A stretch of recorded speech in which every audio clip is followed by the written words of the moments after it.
Part 3. My future sister-in-law said my mother's wedding dress wasn't good enough for her family. I then discovered she had been creating fake text messages to break up my engagement while secretly sabotaging my wedding behind my back.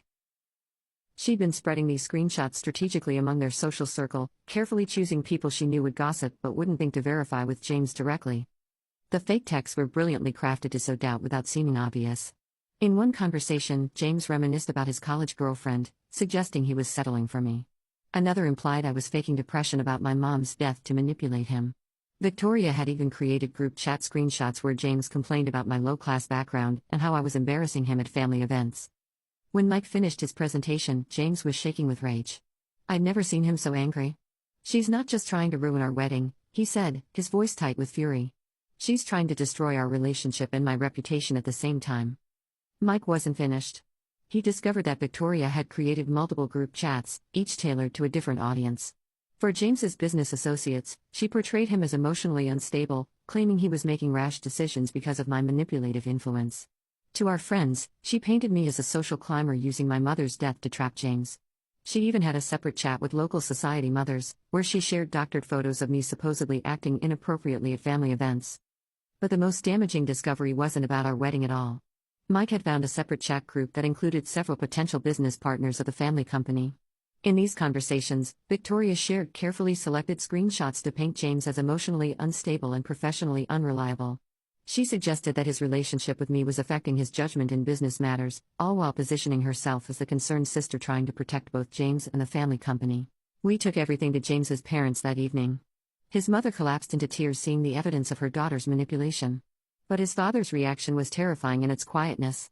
A man who built his empire on careful relationship building, watching his daughter systematically destroy not just his son's wedding, but potentially his entire future, it was like watching a storm gather. "This goes beyond simple sabotage," he said finally, his voice heavy. "She's attacked your personal life, your professional reputation, and the trust we've built with our business partners. All while claiming to protect the very things she was destroying." Update 2. Just when we thought things couldn't get worse, we discovered Victoria's ultimate plan. Yesterday, our wedding coordinator Katie called me in a panic. She'd received an email from someone claiming to be me, trying to change several key wedding details. The email came from an address similar to mine, but with a slight misspelling.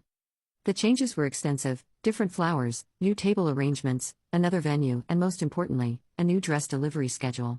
Victoria had created a fake email address in my name and had been contacting our vendors for weeks. She'd even ordered a designer dress in my size, planning to have it delivered to the venue on our wedding day.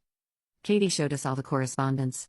Victoria's plan was to create so much confusion on the wedding day that I would have no choice but to use her chosen dress. She'd even hired people to accidentally spill red wine on my mother's dress during the pre-wedding photos. The detail that broke my heart most was finding out she'd scheduled workers to pack up and remove all the photos of my mom that we'd planned to display at the reception. Her email claimed that displaying photos of deceased relatives would bring down the mood of the celebration. James finally confronted Victoria directly. She broke down and revealed she'd been acting this way because she was jealous. She'd recently gone through a difficult divorce that the family had kept private. Watching her younger brother find genuine love while her own marriage failed had made her bitter. She admitted to sabotaging Sarah's wedding too, and several other family events over the years.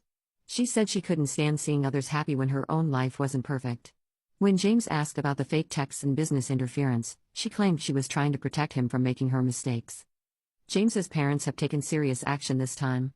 They've cut off Victoria's access to the family accounts and removed her from her position in the family business.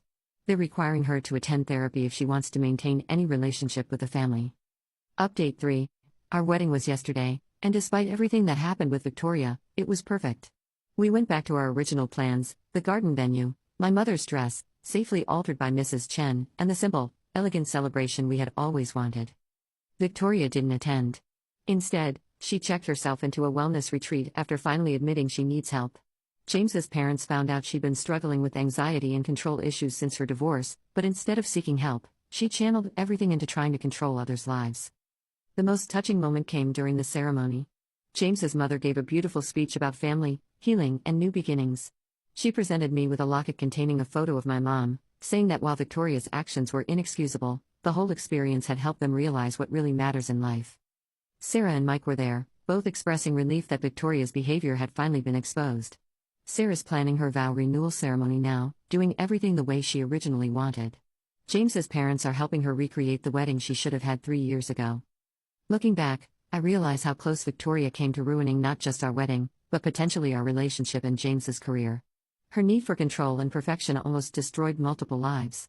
But in the end, the truth came out, and our bond as a family is stronger for having weathered this storm. To everyone who supported me through these posts, thank you. Your comments helped me stand firm in protecting what was truly important.